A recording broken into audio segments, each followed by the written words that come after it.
Você já deve ter ouvido falar de Employer Branding, mas você sabe o que exatamente isso significa? Continua ouvindo a gente para entender.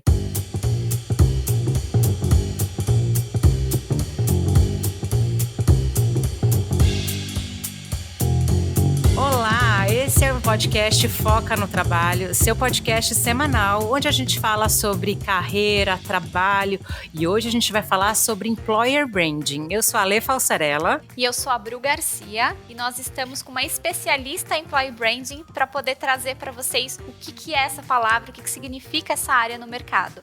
Kelly Barra. Kelly, se apresenta para o pessoal. Olá, pessoal, tudo bem com vocês? Olá, Bruna, Alessandra, é um prazer estar aqui com vocês. Deixa eu me apresentar aqui, eu sou a Kelly, sou uma administradora que sempre quis trabalhar em RH, acho que desde que eu nasci eu queria trabalhar com pessoas. Tive uma carreira aí generalista em RH, passei por todos os subsistemas, né, que as pessoas generalistas passam dentro de RH.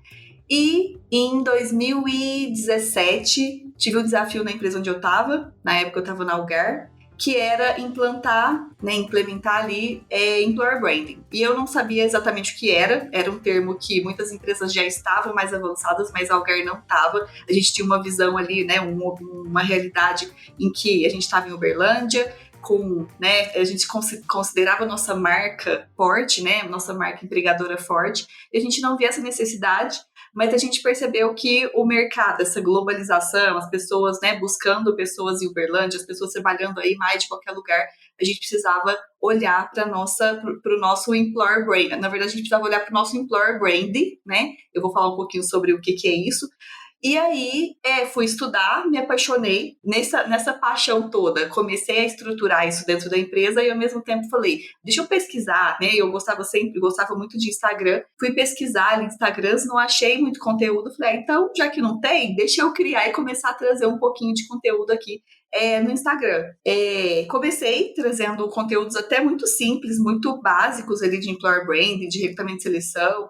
E aí, ao passo que eu fui estudando, tudo que eu ia estudando, eu ia compartilhando. Tudo que eu aprendia, qualquer palavra, qualquer iniciativa que eu entendia que era de Employer Branding, eu trazia. Eu achava que eu não ia conseguir trazer conteúdo ali, porque eu falei, conteúdo todo dia sobre um assunto tão nichado ali, eu não vou conseguir. Mas desde que eu comecei, há 3 anos atrás, eu acho que é difícil um dia que a gente não postou conteúdo, né? Hoje eu estou numa empresa chamada LD Celulose, trabalho, uma indústria, onde eu divido o meu chapéu aí, né? Eu tenho duplo chapéu. Eu sou business partner de RH, então atuo aí com negócio, com clientes internos, e também atuo com Employer Branding dentro dessa empresa. Faço essa corrida aí entre as duas pontas, tá? Essa sou eu. Sou mãe de 2 crianças, a Luísa, de 10 anos, e o João, de 5 anos. E é isso, divido minha vida, minhas 24 horas entre o mundo corporativo e o mundo empreendedor aí, que acabou, né? O meu Instagram acabou virando uma empresa. Passo meus dias aí nesses dois cenários. E olha, eu vou falar que eu falei isso fora da gravação, vou deixar dentro da gravação. Primeiro, te agradecer muito pelo seu tempo, porque imagina, né? O seu trabalho, todo o trabalho do Employer Branding com filho e ainda participar aqui da gravação do nosso episódio, eu fico super feliz. Porque pelo menos assim, para mim você é a minha referência assim de mercado. Quando eu penso em Employer Branding, vem você, Kelly e a Lari na cabeça, assim, não tem jeito. Porque vocês estão ali muito presentes no nosso dia a dia, acho que tudo que você construiu no Instagram, e quando a gente estava por aí nos webinars, quando a gente fala de Employer Branding, meio que automaticamente vem você na mente, porque realmente você conhece profundamente. Então eu queria aproveitar e fazer a pergunta mais básica, porque é uma palavrinha em inglês, às vezes as pessoas falam assim, Employer Branding, o que é isso exatamente? Mas conseguiria explicar pra gente, para quem nunca nem ouviu falar, só ouviu falar mesmo da palavra, o que é fazer Employer Branding? Primeiro, obrigada pelo convite e pelas palavras. E vamos lá, né? Employer Branding. Já é uma palavra que gera uma, né, assim, talvez algumas pessoas falam, não vou nem querer conhecer, porque a palavra já é difícil. Mas tem uma palavra que a gente conhece no mercado que é brand, né? Marca. Marca todo mundo conhece, a marca do chocolate, do shampoo, que eu gosto. E eu tenho o branding, né? Que é a gestão, as empresas fazem a gestão dessa marca. Porque senão ela precisa comunicar o que significa essa marca, ela precisa gerar desejo nas pessoas de consumirem esses produtos. E aí, quando eu falo de employer, eu estou falando de empregador, que é o employer, e estou falando do mesmo branding, né? Estou falando de gestão da marca, só que a marca é empregadora. Então, quando eu falo, a L'Oréal, ela tem a marca, né? A marca do produto dela, e ela tem também a marca que é o quanto as pessoas querem trabalhar nessa empresa. Eu posso querer muito consumir o produto daquela empresa, mas eu posso falar, não, a cultura dessa empresa, tem vários aspectos dessa empresa que não me geram o desejo de estar ali, passar as minhas 8 horas do meu dia convivendo com aquelas pessoas. Então, a empresa, quando ela nasce, ela já tem as pessoas já têm uma visão de como é trabalhar nessa empresa, da mesma forma que elas têm uma visão do que elas ouvem, do que elas veem na rede social, no Twitter, enfim. Só que chegou no momento em que a empresa não tinha controle nenhum do que se falava dela, e ela precisou se posicionar, né? Ela precisou gerar esse desejo das pessoas de trabalhar ali dentro. E aí, por quê? O que gera esse desejo? Primeiro, né? Não é do nada, vou fazer gestão da minha marca empregadora. Por quê? Porque a gente tem um cenário em que, no passado, as empresas escolhiam as pessoas que iam trabalhar ali. E essas pessoas entravam nessas empresas e falavam, ok, elas nem pensavam se elas estavam felizes, se não estavam, elas, né, tinham muito orgulho de falar, eu trabalho nessa empresa há 20 anos, 30 anos, quanto mais tempo na empresa, mais orgulho. Hoje, as empresas, as pessoas que são potenciais, que são, né, talentos aí, todo mundo é talento, mas assim, essas pessoas que têm competências até mais raras, talvez, elas são abordadas o tempo inteiro por todas as empresas. Então, a escolha está muito mais na pessoa. Então, essa empresa ela precisa criar um desejo ali e ela precisa criar uma identificação das pessoas que, né, se conectam com a cultura dela, com os valores dela. Então, ela precisa saber onde que essas pessoas estão e ela precisa ir lá e contar para essa pessoa o que é essa marca dela, como é que é trabalhar dentro dessa empresa, né? E também ela precisa, além disso tudo, ter muita coerência, porque o que ela conta lá fora para essas pessoas, quando essa pessoa chega dentro da empresa, ela precisa exatamente o que ela imaginou, o que ela criou na mente dela, que é trabalhar nessa empresa, ela precisa encontrar ali. Não dá para ela entender que essa empresa é super flexível, que essa empresa tem autonomia, que a liderança dessa empresa é super próxima, e chegar nessa empresa e ter um cenário completamente diferente, né? Até porque a gente falou de contratação e demissão, tudo é um processo caro que impacta no negócio. Então, por que as empresas começaram a fazer isso também? Porque isso está diretamente conectado a resultado. O quanto mais rápido eu consigo contratar as pessoas certas, que vão estar conectadas com a minha cultura, com o meu propósito, que vão gerar ali resultado da minha organização e que não vão gerar o turnover, que as empresas também, né, não querem porque é caro e porque leva conhecimento, tem vários fatores aí prejudiciais desse turnover. Essas empresas querem também manter, né? A gente falava reter, agora a gente já fala manter, a gente quer manter as pessoas ali felizes, né, produzindo e com essa conexão com a empresa. Então, resumindo, é isso, como a gente comunica tudo que a gente faz, tudo que a gente né, dentro da empresa, mas a gente consegue comunicar para fora e consegue ser coerente com essa comunicação dentro. E você falou um ponto que uma vez eu usei uma frase, eu não sei se eu vi em algum lugar, mas assim, quem vê employer branding às vezes não vê clima organizacional. Porque às vezes eu tenho a sensação que algumas empresas, a gente não vai citar aqui marcas nem nada, mas a ideia de como é trabalhar lá tem uma narrativa e às vezes a realidade é outra. A gente até fez um episódio exclusivamente falando de processo seletivo, expectativa versus realidade, porque muitas pessoas escrevem pra gente aqui no Foca, nossa, eu participei de um processo seletivo, a empresa falou isso na seleção, deu essa ideia, porque às vezes não é um benefício, e é muito isso que eu queria, depois a gente pode discutir mais na frente. Employer branding não é só entregar brinde para a pessoa, é uma construção de vários itens. Mas muitas pessoas falam, nossa, no processo seletivo eu entendi isso e aquilo, quando eu cheguei para trabalhar era outro. Você vê essa percepção de algumas empresas ou isso é muito da nossa bolha aqui que algumas pessoas candidatas comentam pra gente? Eu acho o seguinte, né, como é que eu vejo hoje o nosso cenário.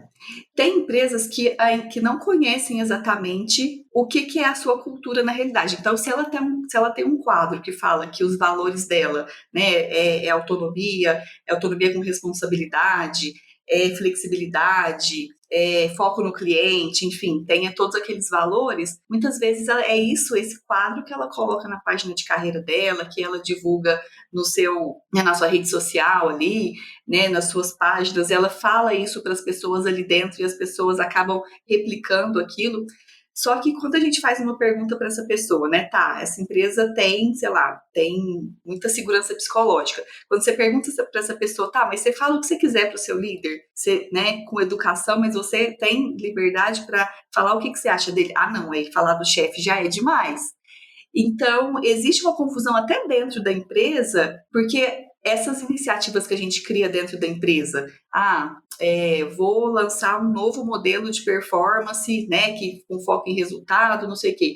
E aí não dá certo, ele não aconteceu, porque ele tromba com a cultura, com aquilo que as pessoas, na verdade, fazem ali. Então, se eu não entendo exatamente a minha cultura e não tenho coragem de contar como é que é, de ser transparente mesmo para contar como é que é essa cultura na prática, quando essa pessoa chega, ela vai ter uma estranheza no início, né? Se essa cultura tiver muito, muito fora dos valores dela, tiver muito incompatível, ela vai transbordar, ela não vai ficar nessa cultura. Agora, se não tiver tão fora, passou ali 1, 2, 3 meses, ela vai ser sugada pela essa cultura e ela vai passar a achar tudo normal. E muitas vezes ela vai achar aquilo tão normal que ela vai acabar replicando aquilo que está no quadro e não aquilo que está na realidade, porque é muito mais bonito eu falar que uma empresa oferece autonomia e flexibilidade do que eu falar que o líder não confia nas pessoas, né? Do que falar que a gente tem uma política de home office ali, mas que hoje a gente foi forçado e acabou que o processo acontece, mas antes da pandemia, tinha muitas empresas que tinham suas políticas, mas quando você perguntava, mas como é que vocês fazem? Assim, não, eu prefiro não fazer, porque meu chefe vai ficar, né, faz uma cara feia, quando eu faço home office faz então, piadinha, Então, a cultura é aquilo que está ali, né, aquilo que acontece no dia a dia.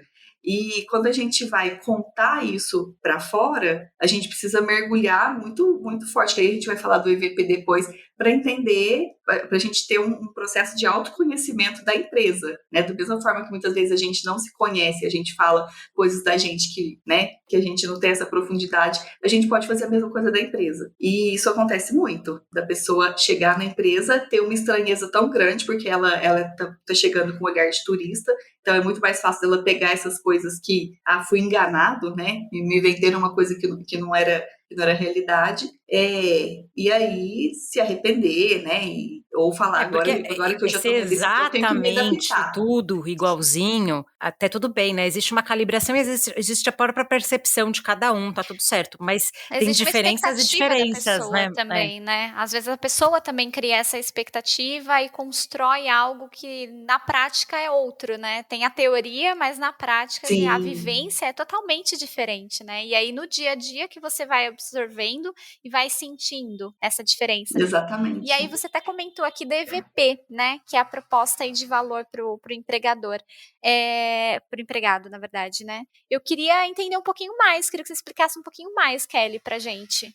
O EVP, ele tem o objetivo de definir alguns critérios ali, alguns atributos que a empresa tem e que é o que a empresa é, não é o que ela quer ser, né? Não é o que as pessoas acham, é o que de fato, quais são as oportunidades de fato que essa empresa oferece, né? O que é o diferencial comparando essa empresa com os concorrentes, o que é único dessa empresa que faz com que uma pessoa não queira trabalhar no meu concorrente ou numa empresa Y e queira, se identifique tanto com isso que a minha empresa que ela queira vir para a minha empresa.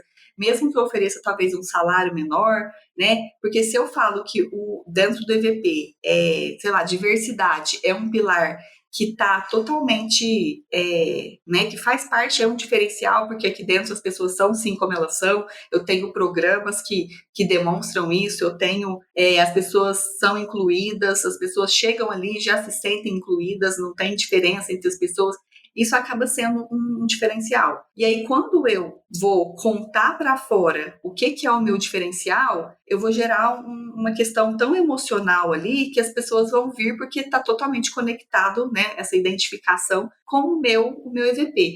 Então, por isso que vale muito a pena, antes né, faz parte do processo de Employer Branding, a empresa entender o que ela é e o que ela não é, né, definir ali quais são esses diferenciais de, oportunidade de carreira é um diferencial, mas por que é um diferencial? Quais são os programas reais que a empresa tem? Porque não adianta eu falar assim, todo mundo acha que tem oportunidade de carreira, mas quais são os fatos ali? Quantas pessoas são promovidas todos os meses? Eu tenho mais pessoas que vêm de fora ou que vêm de dentro? Se eu falo que eu tenho oportunidade e 80% das pessoas vêm de fora, porque eu nem estou olhando para dentro, isso não é uma verdade, né? Então eu tenho que ser muito, muito transparente comigo para conseguir vender isso para fora. E aí, depois que eu tenho isso estruturado, eu vou ter lá, sei lá, 3 ou 4 pilares, que são os meus diferenciais, eu vou estruturar essa comunicação do EVP para fora e para dentro. Então, eu vou ter o meu guarda-chuva ali com os meus pilares, as ações que eu faço dentro da empresa, para que as pessoas que estão dentro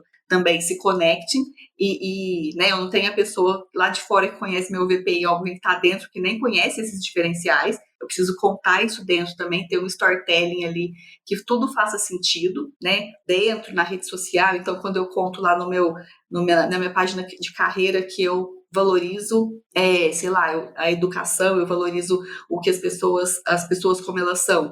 No meu Instagram eu tenho uma história de alguém contando que foi, né, um colaborador contando o que aconteceu na vida dele, na empresa, o que a empresa fez por ele. Então, todos esses canais, eu tenho o diretor ali, o CEO da empresa no LinkedIn também falando coisas coerentes e né, alinhadas com esses valores e com esses atributos. Essa coerência toda que gera credibilidade para as pessoas, né, que gera credibilidade para quem está dentro, porque ele vai, no almoço do domingo, ele vai falar, minha empresa é assim, ele vai falar como que é, e quem está lá fora também, quando lê ali na Glassdoor, por exemplo, quando as pessoas comentam, são esses mesmos comentários que ele vai ler, né, que os fatores, os pontos positivos da empresa. São os mesmos que eu estou contando aqui dentro que eu tenho. Achei legal você comentar dessa ferramenta do Glassdoor, porque dentro aqui do Foca a gente tem basicamente 2 públicos, né? O público que é de RH, que talvez tenha ouvido falar algumas coisas, mas não com esse nível de profundidade como você está trazendo, porque realmente você explica de uma maneira muito didática, mas a gente também tem o público da pessoa candidata. E quando você fala do Glassdoor ou de outras ferramentas, a gente pode citar e depois linkar aqui no post desse cast, é uma forma da pessoa candidata. Então, a pessoa que está chegando, eu estou dentro de um processo seletivo. A gente fala muito, né? Quando você está no processo seletivo, de você stalkear a empresa e pesquisar sobre o que a empresa faz, como ela faz, por que ela faz, não só para explicar para o RH na entrevista. Você não tem que falar, a empresa faz isso para você ir bem na entrevista. Você tem que pesquisar para você, porque para você é importante. Você vai trabalhar naquela empresa. Então, muitas pessoas falam assim, entrei numa barca furada, onde amarrei meu boi. Por quê? Não pesquisou antes de entrar na empresa. Então, comenta um pouquinho dessas ferramentas, o que é o Glassdoor e para que ele serve principalmente para a pessoa candidata, né? Antes dela entrar dentro da empresa. E tem, Alessandra, muita gente que fala assim, você tem que adequar seu currículo a essa vaga, a esse perfil dessa empresa, né? Você tem que fazer um currículo totalmente personalizado. Só que muitas vezes eu posso estar adequando o meu currículo para valores, né? Pontos que não tem nada a ver comigo. Então, isso é uma coisa que a gente tem que tomar cuidado. E quando a gente fala de stalkear a empresa, olhar no Glassdoor, olhar no Indeed, né, nas ferramentas onde as pessoas deixam comentários espontâneos, é muito importante, sim, né? Só que eu acho que não é só, porque tem muitas empresas que têm práticas também de colher depoimentos, de incentivar as pessoas que estão ali dentro a comentar muito, a fazer muito comentário, porque elas estão ali dentro da empresa, elas querem que a empresa tenha uma marca empregadora forte também, né? Então, isso é importante. Lógico, se a empresa for ruim, ela não vai ter uma nota 4.8 se ela for ruim, né? E ela vai ter comentários. Geralmente, quando eu olho lá os comentários, eles acabam tendo muita coerência, acabam tendo muitos comentários parecidos. Então, eu acho que é super fidedigno, assim, né? A gente só tem que ter outras fontes também. E hoje eu vejo muitas pessoas, inclusive, chamando pessoas no LinkedIn para entender um pouco assim, tem uma coisa que para mim é muito importante. Eu tenho que entender também qual que é o meu valor aqui. Eu valorizo liderança, eu valorizo qualidade de vida, né? Eu valorizo salário, sei lá. que é o meu valor, para que quando eu for perguntar para essa pessoa que trabalha na própria empresa, né, como é que você vê a liderança? Dá para fazer uma amizade ali e ouvir um pouquinho dessas pessoas da realidade. Porque a gente vê muitas pessoas trocando de empresa porque sei lá, oferecer um salário melhor, um benefício melhor, e quando chega nessa outra empresa, a pessoa que ele vai estar mais perto, que é a liderança direta ali, tem assédio moral. Existem coisas que acontecem mesmo. Não, tem empresas que têm employer brand maravilhoso, uma marca empregadora muito forte, mas a gente tem que lembrar dessa microcultura, e porque quem faz a sua gestão, quem está ali com poder de decisão é o seu gestor, o seu liderado imediato. Às vezes você pode ter sei lá, um diretor muito bom, mas o seu gerente ali, sei lá, né, pegar um analista, você tem um gerente, um coordenador ali que, como você falou, faz um assédio moral, alguma coisa, mas a empresa tem uma marca empregadora muito grande, e até queria aproveitar, né, o papel da liderança nessa marca empregadora, porque cai por terra, né, todo esse trabalho que o RH faz. 80%, assim, quando a gente vê, a gente está falando que o papel, né, o objetivo principal de Employer Branding é atrair e reter, né, atrair e manter as pessoas felizes ali dentro da empresa. E só que quando a gente vê hoje pesquisas, o Google mesmo fez uma pesquisa para entender, né, os motivos pelos quais as pessoas saíam, e o único fator que foi estatisticamente comprovado foi a segurança psicológica. E quando a gente fala de segurança psicológica, a gente está falando de liderança, né? Quem é a pessoa com quem eu tenho que ter liberdade para falar o que eu penso, de trazer ideias, de tudo isso está na liderança. Então, eles fizeram um trabalho forte ali dentro do Google para estimular a segurança psicológica. Então, se a gente tem um marketing bem feito, que a gente está falando que Employer Brand é a junção do RH com o marketing, né? Como que eu comunico de uma forma, usando storytelling, de uma forma que eu convenço as pessoas, que as pessoas entendam como é trabalhar ali dentro. Mas se eu não tenho uma liderança que está alinhada com essa cultura, porque quando a gente fala de cultura também, quem transmite cultura é liderança, né? Não é o CEO, ele sei lá, ele idealiza, né, as coisas que acontecem ali no dia a dia e que dão certo, que esse CEO, que esse fundador idealizou, entra para a cultura, o que não deu certo, né, não entra para a cultura. Mas quem cascateia isso tudo é a liderança. Então, se essa liderança não tem um comportamento alinhado com essa cultura que eu posso ter, né? Não é porque é cultura que é o que o grupo acredita, mas que eu não tenho casos que não estão alinhados, essa pessoa não vai se identificar com a empresa, porque a pessoa que ela vai ter mais contato é a liderança, né? A liderança, os colegas, as pessoas mais próximas. Então, a gente deveria fazer um processo seletivo inverso aqui para entrevistar o líder que a gente vai trabalhar, né? A pessoa que a gente vai contratar a gente. Eu acho interessante olhar por esse lado também, porque a gente vê que é uma área que linka o marketing com o RH, mas depende muito da liderança. Então, é um complemento ali, né? E aí eu queria entender um pouquinho mais do papel prático do RH dentro do Employer Brand, ali dentro da empresa. E aí para você trazer um pouquinho da sua vivência. O RH, ele tem um papel, né? Ele tem um papel primeiro, né? De olhar para a experiência do colaborador. Então, o RH, ele desde a experiência do candidato, né? De como é que se o candidato vai tomar a decisão no final, porque o candidato, até ele falar o sim, existem vários, né? Acontecem várias situações aqui que fazem com que ele não traga esse sim para a empresa. Então, o RH precisa estar muito de olho ali. E a experiência toda, né, de desenvolvimento, se eu tenho se o meu EVP ali traz que eu tenho oportunidade de carreira, que eu tenho diversidade, o RH acaba que é essa área que vai estruturar esses programas também, e o marketing trazendo muito essa visão de como vender, né? Se eu tenho uma área de comunicação interna, enfim, comunicação aqui é fundamental, comunicação entre as pessoas, a comunicação, deixar as pessoas informadas do que está acontecendo ali. Então, se ele está dentro ou fora do RH, é fundamental aqui. E hoje a gente tem o RH muito, falando de atração, por exemplo, levando a marca da empresa para as feiras de carreira, né, para os programas de entrada. Então, criando aí o programa de estágio, programa de trainee, programa de aprendiz. As empresas que a gente vê que tem essa parte de employer branding forte hoje, todas elas têm programas muito bem estruturados. A gente vê, sei lá, Unilever, a BRF, tem muitas empresas que investem muito dinheiro, assim, não é... investem para que essas pessoas que são os talentos aí entrem dentro da empresa, mas que essas pessoas façam carreira na empresa. Então, geralmente, os programas de trainees, eles já têm essa visão de essas pessoas que foram contratadas vão ser os nossos futuros gerentes, então dá essa perspectiva de carreira para as pessoas.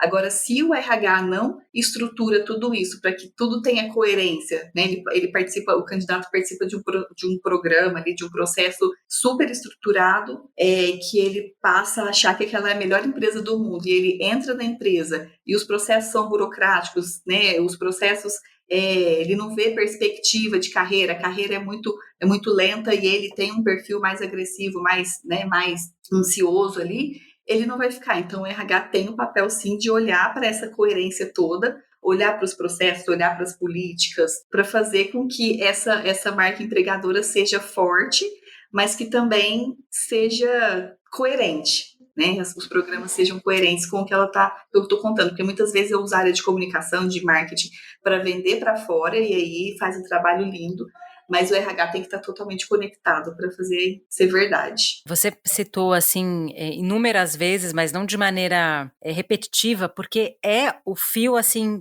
a coluna dorsal do Employer Brand, é coerência.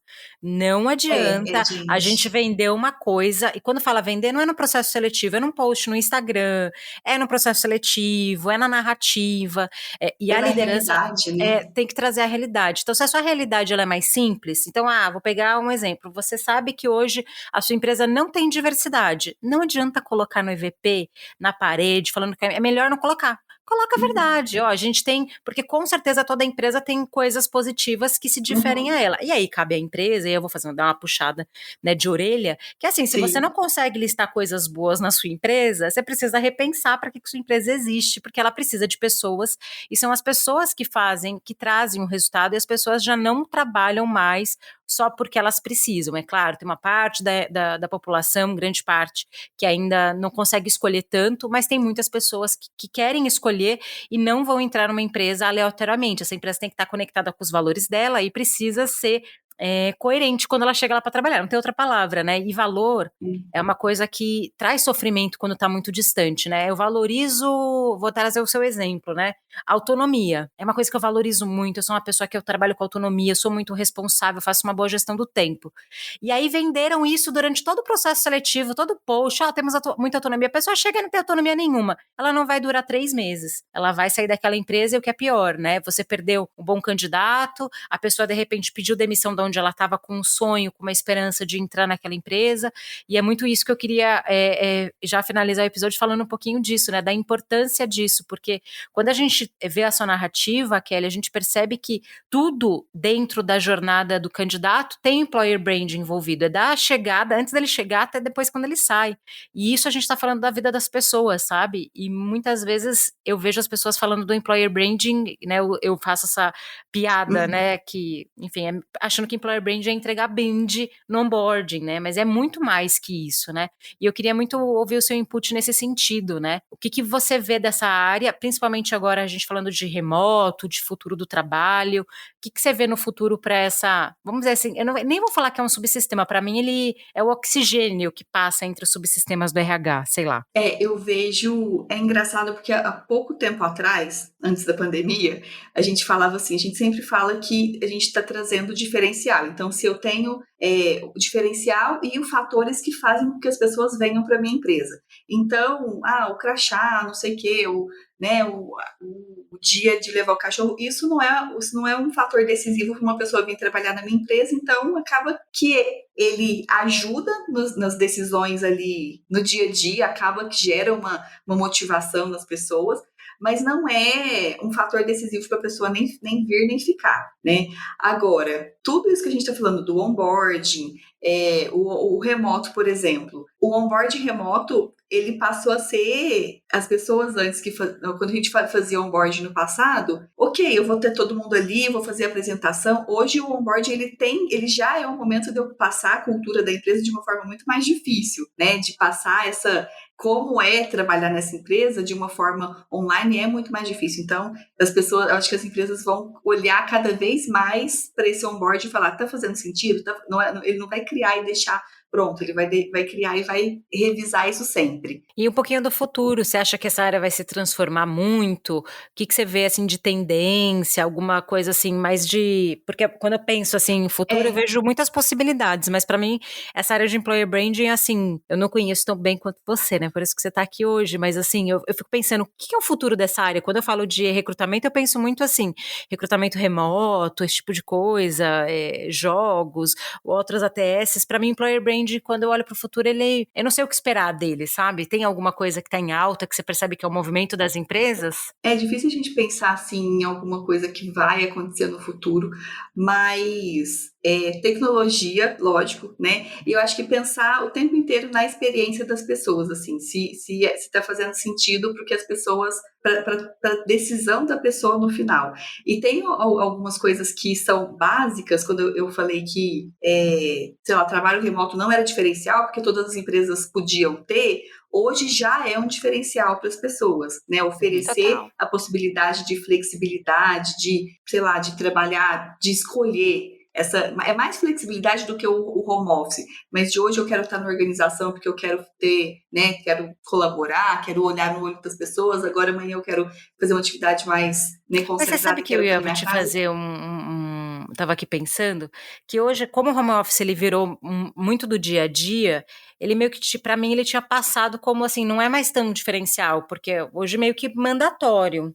Tá voltando, sabe por quê? Sabe quantos por cento de pessoas que tiveram a oportunidade de trabalhar remoto? 11%. É a Então, a bolha, gente né? está Eu tô falando falando muito de bolha, né? que 89% das pessoas, mesmo com pandemia, com crise, com tudo, iam para as empresas. Só que, não sei se vocês viram uma matéria da Você RH, Você SA, na semana passada, falando que aquela Great Resignation, lá que aconteceu nos Estados Unidos no começo da pandemia, chegou no Brasil com 13 milhões de desempregados. A gente tem 500 mil pessoas por mês pedindo demissão dos seus empregos, mesmo com desemprego, não sabendo o que elas vão fazer, mas elas não estão felizes por qualidade de vida, né, por flexibilidade e por salário, né, as empresas acabaram diminuindo o salário das pessoas e desvalorizando aí muitas pessoas, as pessoas acabaram aceitando propostas porque não tinha outra alternativa, era uma pandemia, mas agora as pessoas começaram a repensar na sua saúde mental, se elas estão bem, se vale a pena.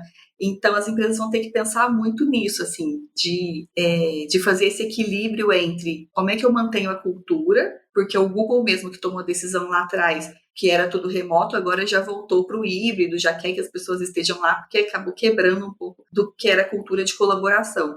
Mas de chegar no ponto ótimo aqui, em que eu não perca as pessoas por isso, por não dar autonomia, flexibilidade, tudo, mas que eu também tenha um lugarzinho ali para as pessoas se sentirem na empresa, né? Acho que muita coisa vai rolar aí. Mas é verdade, você tá falando, eu trouxe um dado importante, eu tô falando muito da bolha do LinkedIn, né?